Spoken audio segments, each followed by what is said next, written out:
مجھے زہر دینے والے بڑے کم نظر ہیں آقا، تیرے نام سے پلاتے تو کچھ اور بات ہوتی، یہ مست مست جھونکے جو ارم سے آ رہے ہیں، یہی طیبہ ہو کے آتے تو کچھ اور بات ہوتی۔ حضرات آپ کی سماعتوں کو میں ہزار بار مبارکبادی پیش کرتا ہوں، اور اب ان بھائیوں سے گزارش کرتا ہوں اب آپ اطمینان سے بیٹھ جائیں، اور یہ عورتوں کا کیمپس ہے، جو مرد ہیں وہاں سے ہٹ جائیں، جو مرد ہیں سب نہیں، ہاں بس اطمینان سے بیٹھ جائیں۔ حضرات میں ایک بات بتاؤں کہ لفظوں کو گلاب، جملوں کو گلدستہ سب لوگ نہیں بنا سکتے، پھول کی پتی سے ہیرے کا جگر سارے لوگ نہیں تراش سکتے، لیکن جو ذات تراش سکتی ہے وہ مردہ دلوں میں لفظوں کی غایت سے زندگی عطا کرنے والی ہے، وہ دم توڑتی ہوئی حقیقت کے شمع میں عشق رسول کا روغن ڈالنے والی ہے، وہ اس وقت عالم اسلام کا خوبصورت خطابت کا شہزادہ، بزرگان دین کے دعاؤں کا پروردہ، حضرت علامہ سید امین القادری صاحب قبلہ کی صورت میں آپ سے ملاقات کے غرض و غایت سے حاضر ہے۔ میں جہاں ہوتا ہوں اکثر یہی کہتا ہوں کہ سرکار کا فیضان ہے حضرت کی تقریر،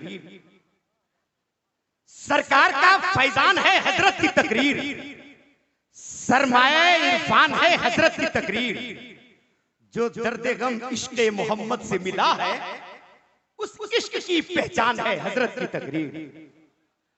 ہر لفظ میں سرکار کی الفت بھی ملے گی، تقریر میں پھولوں کی نزاکت بھی ملے گی، خورشید ملے گا کہیں مہتاب ملے گا، انداز میں ہمیں گوہر و نایاب ملے گا، اصحاب محمد کا قرینہ بھی ملے گا، ارے کعبہ نظر آئے گا مدینہ بھی ملے گا، حسنین کریمین سے نسبت بھی ملے گی، اللہ کے ولیوں سے محبت بھی ملے گی، وہ علم ملا ہے انہیں دربار رضا سے، مومن کو بچاتے ہیں نجدی کی وبا سے، تاثیر ہے ایک مرد مجاہد کے دعا کی، خواجہ نے قوت گویائی عطا کی، تقریر امین ہے وہ انمول خزینہ، آنکھوں سے لگانا اسے سینے سے لگانا، ارے اس دور کی ایک معتبر آواز لیے جا، تقریر قادری کی جرار آج لیے جا۔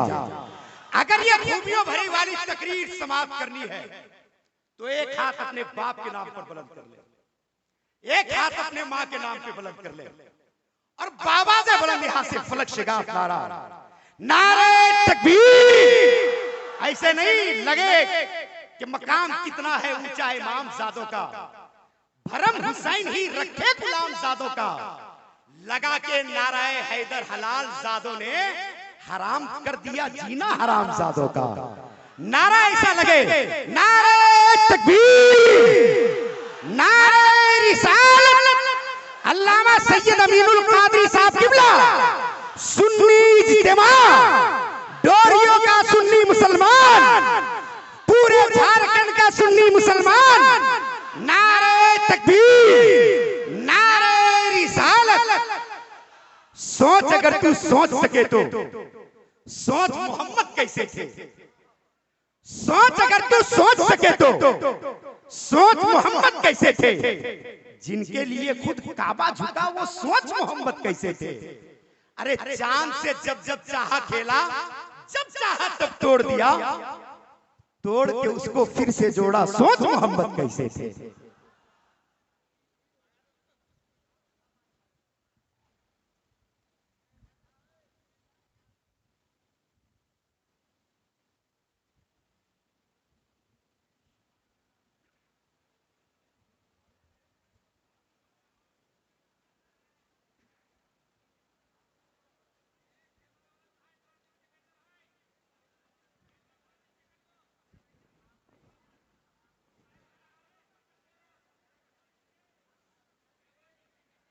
السلام علیکم ورحمۃ اللہ وبرکاتہ۔ الحمدللہ رب العالمین، ان بطش ربک لشدید، غنچے کھلا دیے ہیں، جس راہ چل دیے ہیں کوچے بسا دیے ہیں، ایک دل ہمارا کیا ہے آزار اس کا کتنا، تم نے تو چلتے پھرتے مردے جلا دیے ہیں، آنے دو یا ڈبو دو اب تو تمہاری جانب، کشتی تمہیں پہ چھوڑی لنگر اٹھا دیے ہیں، واہ واہ واہ واہ، ہم سے فقیر بھی اب پھیری کو اٹھتے ہوں گے، اب تو غنی کے در پر بستر جما دیے ہیں، ماشاءاللہ، اللہ کیا جہنم اب بھی نہ سرد ہوگا، رو رو کے مصطفیٰ نے دریا بہا دیے ہیں، میرے کریم سے گر قطرہ کسی نے مانگا، دریا بہا دیے ہیں، دربے بہا دیے ہیں۔ آج کی یہ محفل عقائد و اعمال کی اصلاح کے حوالے سے انعقاد پذیر ہے، اور میں آپ سب کو خراج محبت اور خراج عقیدت پیش کرتا ہوں کہ رات نصف گزر جانے کے بعد بھی آپ پورے ذوق و شوق کے ساتھ یہاں اللہ عز و جل اور اس کے محبوب صلی اللہ علیہ وآلہ وسلم کے فرامین کو سننے کے لیے تشریف فرما ہے۔ اللہ تبارک و تعالی آپ کے اس شوق پر آپ سب کو بہتر صلہ عطا فرمائے، بہتر جزا عطا فرمائے، اور آیہ کریمہ کی جو تلاوت کی گئی ہے اللہ تبارک و تعالی اس کے متعلق مجھے حق کہنے اور آپ سب کو حق سن کر اس پر عمل کرنے اور اسے عام کرنے کی توفیق عطا فرمائے۔ بحیثیت مسلمان یہ ہمارا اور آپ کا بنیادی عقیدہ ہے کہ یہ جو دنیا ہے اس دنیا کے بعد ایک اور دنیا ہے، ہم صرف اس دنیا میں رہنے کے لیے نہیں آئے ہیں بلکہ جسے آخرت کہتے ہیں وہ ہمیشہ باقی رہنے والی ہے۔ یہ دنیا 10,000 سال، 20,000 سال، 50,000 سال، کتنی ہی دیر تک یہ دنیا رہے، لیکن ایک دن یہ دنیا ختم ہو جائے گی، اور دنیا تو ہزاروں سالوں میں ختم ہوگی، لیکن ہماری اور آپ کی زندگی صرف 60-70 سال میں ختم ہو جائے گی۔ اس لیے دنیا کے اندر انسان جس مصیبت میں گرفتار ہوتا ہے وہ مصیبت ہمیشہ نہیں ہے، اور آخرت کی جو مصیبت ہے وہ مصیبت بڑی دردناک ہے، بڑی خوفناک ہے، اور اس مصیبت سے اللہ اکبر چھڑانے والا کوئی نہیں ہے۔ میرے آقا صلی اللہ علیہ وآلہ وسلم کے دیوانوں اچھی طرح یاد رکھو، اگر دنیا کے اندر اللہ نہ کرے کوئی بندہ مصیبت میں پھنس جائے اور کوئی بندہ مصیبت کا شکار ہو جائے تو کبھی دوست بچانے کے لیے آ جاتے ہیں، کبھی بھائی بچانے کے لیے آ جاتے ہیں، بلکہ اللہ اکبر اس دنیا میں دین سے دوری کے باوجود، انسانیت سوزی کے باوجود، لوگ انسانیت سے بھی کوسوں دور ہو چکے، اس کے باوجود اب بھی دنیا میں اتنی ہمدردی ہے۔ اگر رستہ چلتا ہوا مسافر کوئی مصیبت میں مبتلا ہو جائے، کوئی مصیبت میں گرفتار ہو جائے، تو راستہ چلتے ہوئے لوگ ہی کم سے کم اس کی مدد کے لیے حاضر ہو جاتے ہیں، اس کی امداد کے لیے حاضر ہو جاتے ہیں۔ اس کے باوجود بھی انسان مصیبتوں سے کتنا گھبراتا ہے۔ کوئی نہیں چاہتا کہ مجھ پر مصیبت آئے، کوئی نہیں چاہتا کہ مجھ پر بلائیں آئے، کوئی نہیں چاہتا کہ میں پریشان ہو جاؤں، اور اللہ سے دعا کرتا ہوں اللہ اکبر دور نزدیک سے آنے والوں، اللہ ذکر رسول کی محفل کے صدقے ہمیں اور آپ کو ہر مصیبت سے بچا لے، ہر تکلیف سے بچا لے، ہر بلا سے بچا لے۔ لیکن اللہ اکبر اب ذرا توجہ فرمائیں، جب دنیا کی مصیبتوں میں کبھی دوست مدد کرتا ہے، کبھی ماں مدد کرتی ہے، کبھی باپ مدد کرتا ہے، کبھی بھائی مدد کرتا ہے، کبھی بیٹے مدد کرتے ہیں، کبھی بیوی مدد کرتی ہے، کوئی نہ کوئی مدد کے لیے آ جاتا ہے، تو بھی دنیا کی مصیبتیں کتنی تکلیف دہ ہیں۔ مثال کے طور پر اللہ نہ کرے اگر کسی کی کمر میں درد شروع ہو جائے تو کیا وہ بیٹھ سکتا ہے؟ نہیں بیٹھ سکتا۔ سر میں درد ہونے لگے تو انسان تڑپنے لگتا ہے۔ اللہ نہ کرے بچھو کاٹ لے تو انسان تڑپنے لگتا ہے۔ اللہ نہ کرے سانپ ڈس لے تو انسان بلبلانے لگتا ہے۔ یہ دنیا کی مصیبتیں ہیں، لیکن اس کا جو ہے وہ علاج بھی ہے۔ انجیکشن لگا دو درد چلا جائے گا، دوا دے دو تکلیف دور ہو جائے گی۔ لیکن اب آئیے میرے آقا صلی اللہ علیہ وآلہ وسلم کے دیوانوں، آخرت کی مصیبت کیا ہے؟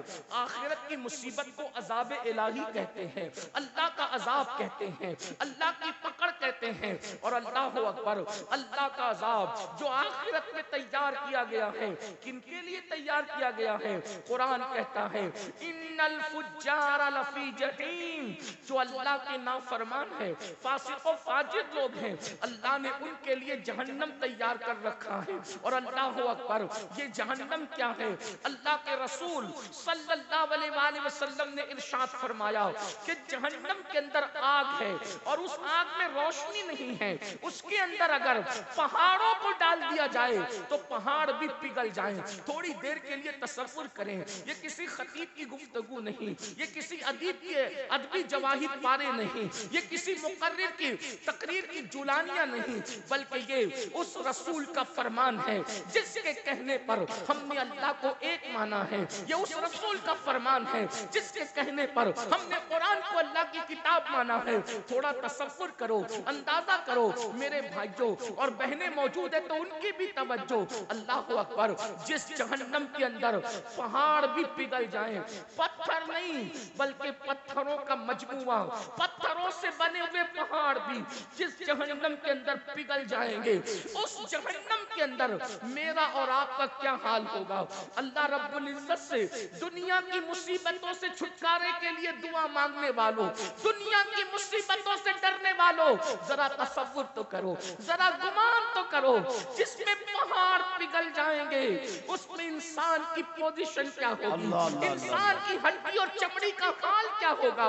اب آئیے ذرا ٹھنڈے دل کے ساتھ اللہ اکبر ایک حدیث پاک جو کئی احادیث کا مجموعہ ہے اس کو ذرا توجہ سے سن لیں اور میری گفتگو مکمل ہوگی۔ اللہ اکبر، میرے اور آپ کے آقا مصطفیٰ جان رحمت صلی اللہ علیہ وآلہ وسلم جب معراج پر تشریف لے گئے، حضور علیہ السلام نے جب سفر معراج کیا، ہم معراج کا جشن مناتے ہیں، آپ نے بھی معراج النبی کے جلسوں میں شرکت کی ہوگی۔ وہ معراج کا سفر جس پہ براق پر بیٹھ کر آقا بیت المقدس تک گئے، پھر آسمانوں تک گئے، اس کے بعد جو وہ سدرہ پر گئے، اس کے بعد عرش پر گئے، اس کے بعد لامکاں پر گئے اور اللہ کا دیدار کیا۔ اللہ اکبر، ہمارے آقا علیہ السلام نے ماتھے کی آنکھوں سے اللہ کا دیدار کیا اور ارشاد فرمایا انی رأیت ربی، میں نے اپنے رب کو دیکھا۔ اللہ اکبر، خدا کو دیکھنے کے بعد اللہ پاک نے محبوب کو جنت کی سیر کرائی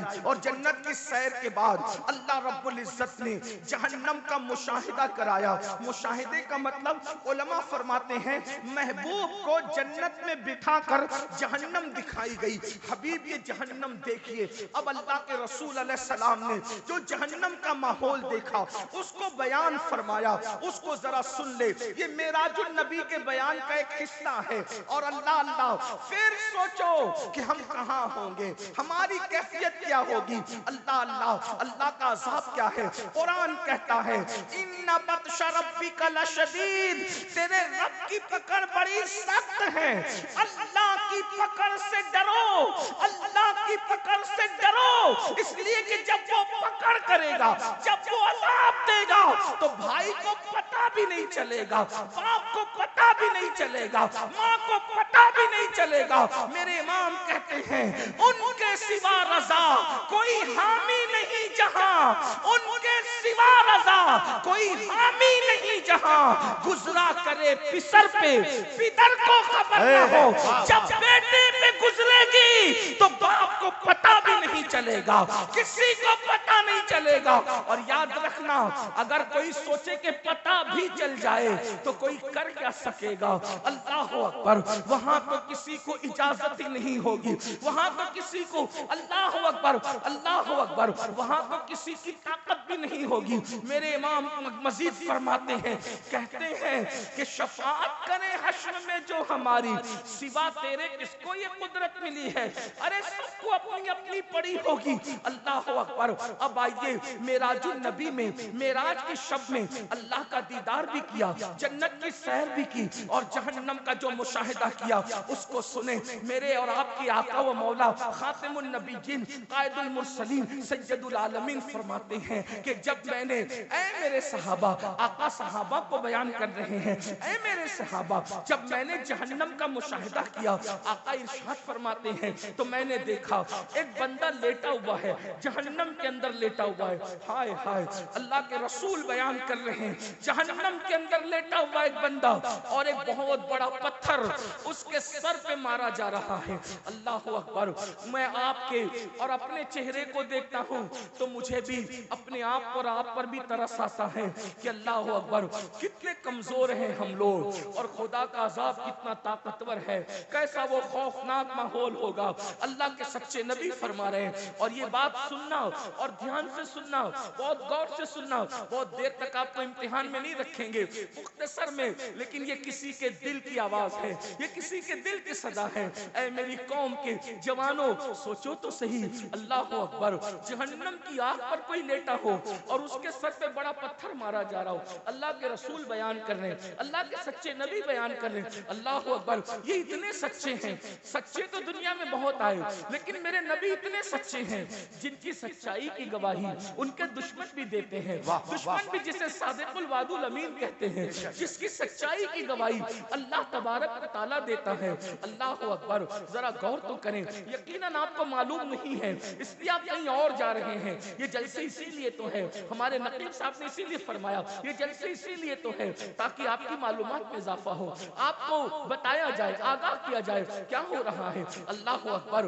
میرے آقا سچے نبی صادق و مصدوق فرماتے ہیں ایک شخص لیٹا ہوا ہے اور اس کے سر پہ بڑا سا پتھر مارا جا رہا ہے، اور وہ پتھر لڑک کر دور جاتا ہے، وہ بندہ اس کو اٹھا کے لاتا ہے تو پتھر سے جو سر کچلا گیا تھا، وہ شارحین فرماتے ہیں سر وہ پتھر سے جب کچلا جاتا تھا تو وہ سر ایسے پس جاتا تھا جیسے چنے پہ ہتھوڑا مارنے سے چنا پس جاتا ہے، ویسے وہ پتھر مارنے سے سر پستا ہے۔ اور آپ اس کا اندازہ کر سکتے ہیں، پڑھے لکھے لوگ ہیں، سوچ بوجھ والے لوگ ہیں، جب سر سے پتھر ٹکراتا ہے تو سر کی کیفیت کیا ہوتی ہے؟ لوگ ہیلمٹ لگا کر سفر اس لیے کرتے ہیں، ہاتھ پہ چوٹ آئے گی تو چلے گا، پیر پہ چوٹ آئے گی تو چلے گا، جسم پہ چوٹ آئے گی تو چلے گا، لیکن سر بچا لو، اس لیے کہ ہاتھ پیر پہ سینے پہ کہیں بھی چوٹ آ گئی تو زندہ رہنے کے امکانات باقی رہیں گے، لیکن اگر سر پہ چوٹ آ گئی تو زندہ رہنے کے امکانات ختم ہو جائیں گے۔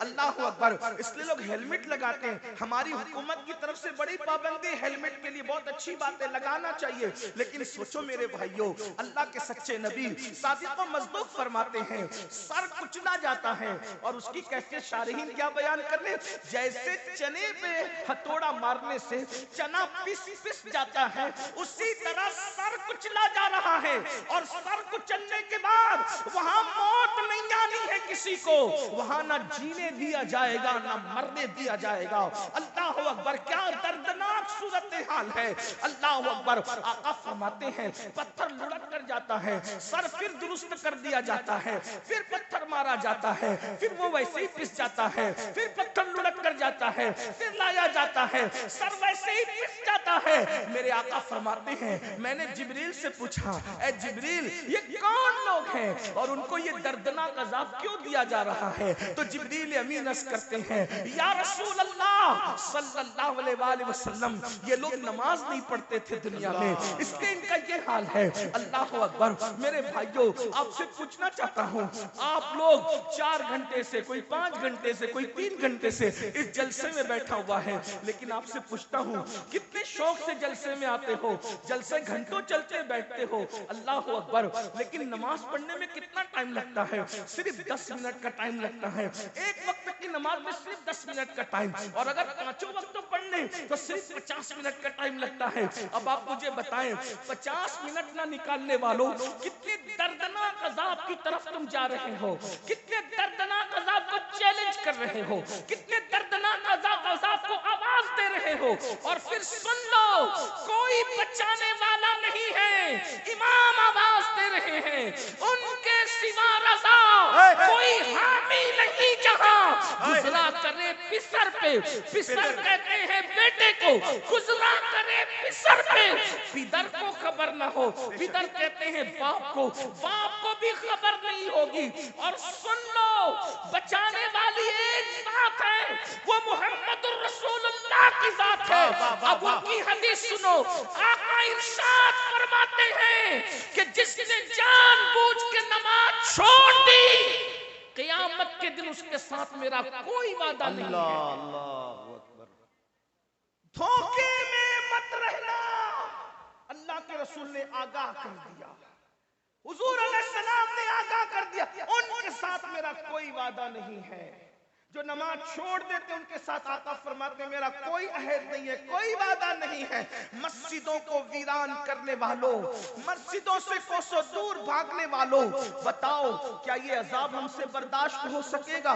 کیا یہ عذاب ہم برداشت کر سکیں گے؟ نہیں نہیں، ہرگز نہیں۔ اپنی جوانی پر رحم کھا لو، اپنی ہڈی چمڑے پہ رحم کھا لو، اپنے آپ پہ رحم کر لو۔ میں آپ سے کسی اور کے لیے رحم کی بھیک نہیں مانگ رہا ہوں، میں آپ سے آپ کے لیے رحم کی بے شک، بھیک واہ آپ سے مانگ واہ رہا واہ ہوں۔ واہ واہ واہ واہ۔ نہیں برداشت کر سکیں گے۔ یہ دنیا چند سال کی ہے، یہ دنیا میں چند دن جینا ہے، پھر موت ہے۔ روح کا رشتہ جسم سے ٹوٹ جائے گا میرے بھائیوں، مر جاؤ گے، موت آنی ہے، حق ہے، موت برحق ہے، موت سے کس کو رستگاری ہے؟ آج وہ، کل ہماری باری ہے۔ مرنا چاہو گے تو بھی موت آئے گی، نہیں مرنا چاہو گے تو بھی موت آئے گی۔ میں آج صرف آپ سے یہ عرض کرنا چاہتا ہوں، نمازی بن جاؤ۔ صرف آج ایک بات پر عہد کر لو، نماز پڑھیں، 10 منٹ کا ٹائم۔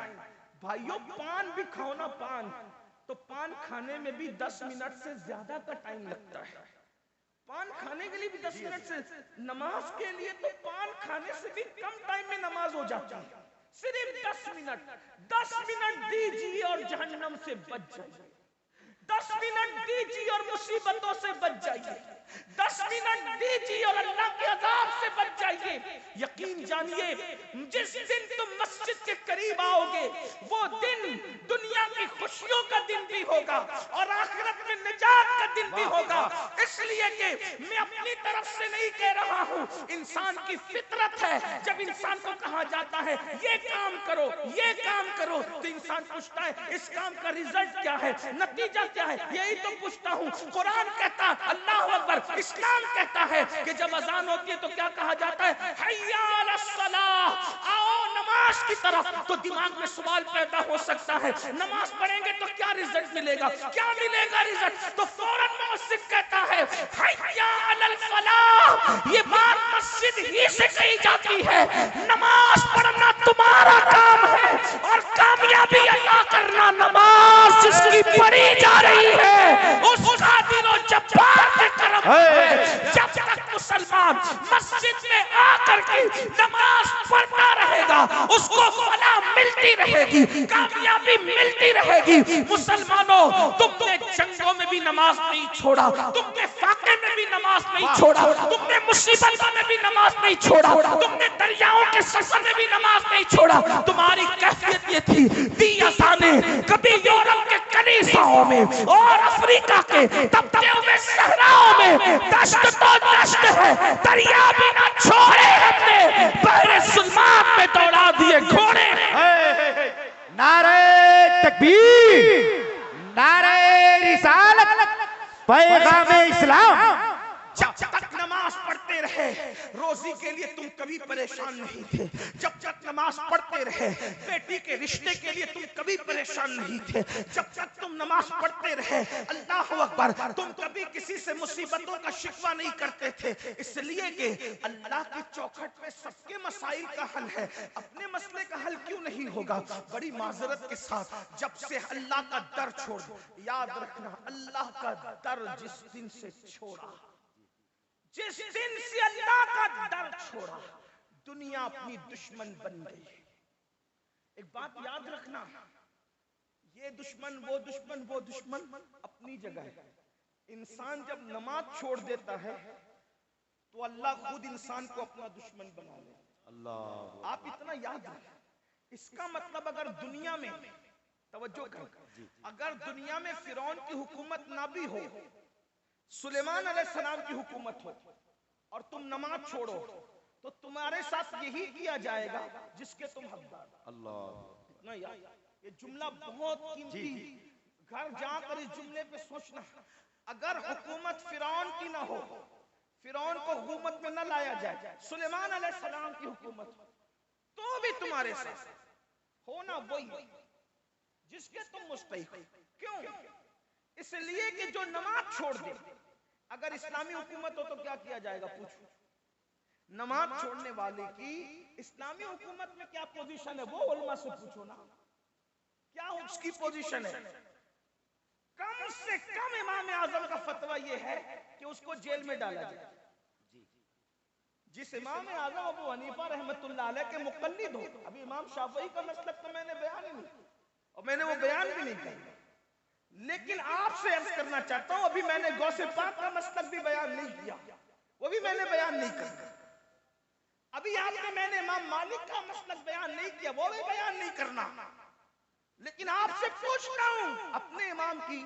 آج میرے امام اعظم ابو حنیفہ کی شہادت کا دن گزرا، آپ تو ہم تو اتنے غافل ہیں کہ جس کے فتوے پر نماز پڑھتے ہیں اس کے بھی اتنے احسان فراموش ہو گئے کہ ان کا دن بھی آپ منانے کی سنیوں کو توفیق نہیں، الا ماشاءاللہ۔ بہت معذرت کے ساتھ، صحیح فرمایا۔ بلکہ اگر پوچھ لینا کہ امام اعظم کی شہادت کا دن کون سا تھا تو ہمارے بچوں کو پتہ نہیں۔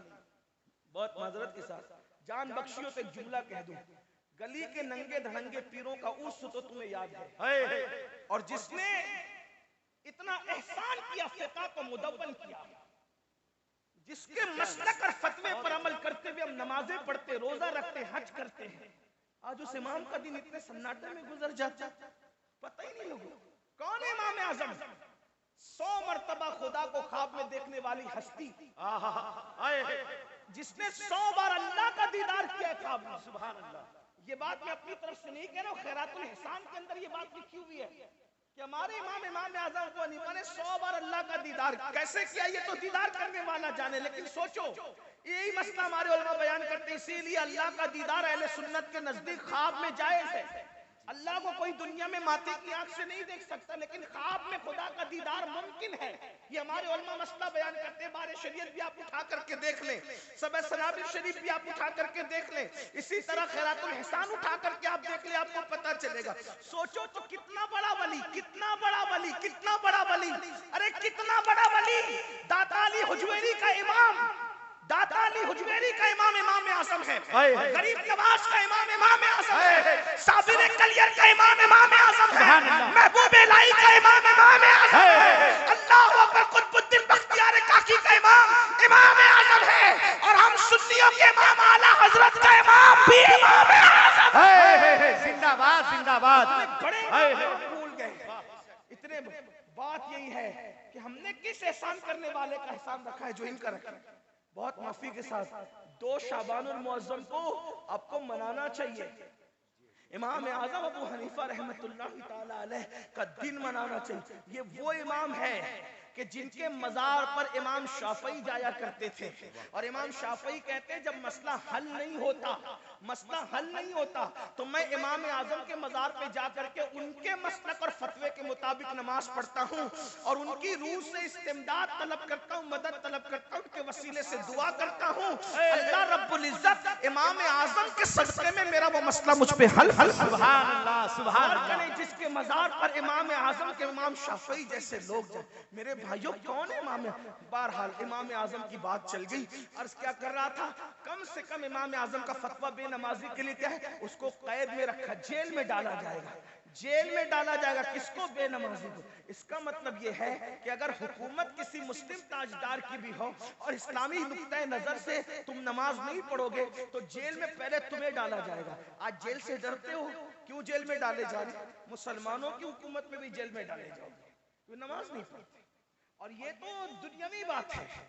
اور اللہ کا جو عذاب ہے حدیث پاک میں آتا ہے، بے نمازی جب رستہ چلتا ہے تو کیڑے مکوڑے اس پہ لعنت کرتے ہیں، اور اللہ سے عرض کرتے ہیں مولا ہمیں اتنی طاقت دے دے کہ ہم اس کو مار ڈالیں. یعنی بے نمازی کا وجود کیڑے مکوڑوں کو بھی گوارا نہیں ہے. بتاؤ اللہ کی مرضی کے بغیر پتہ نہیں ہلتا. فاسقوں کو ختم کرنے کے لیے قدرت منکرین اسلام کا لشکر بھیجتی ہے, مشرکین اور ملحدین کا لشکر بھیجتی ہے. یہ تاریخ ہے.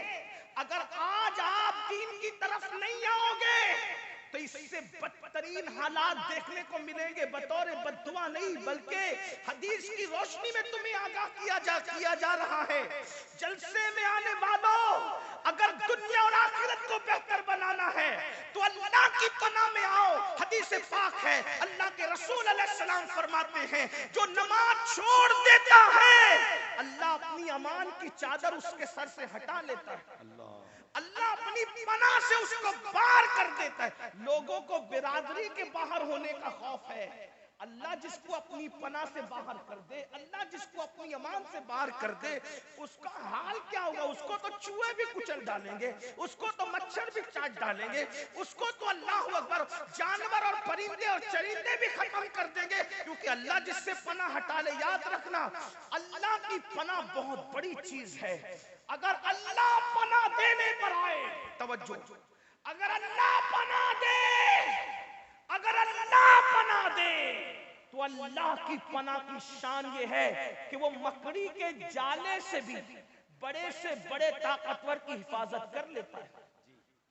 دنیا میں اگر آپ سے کوئی پوچھے نا کہ سب سے بڑا طاقتور دنیا میں کون ہے, دنیا میں سب سے بڑا طاقت, آنکھ بند کر کے کہنا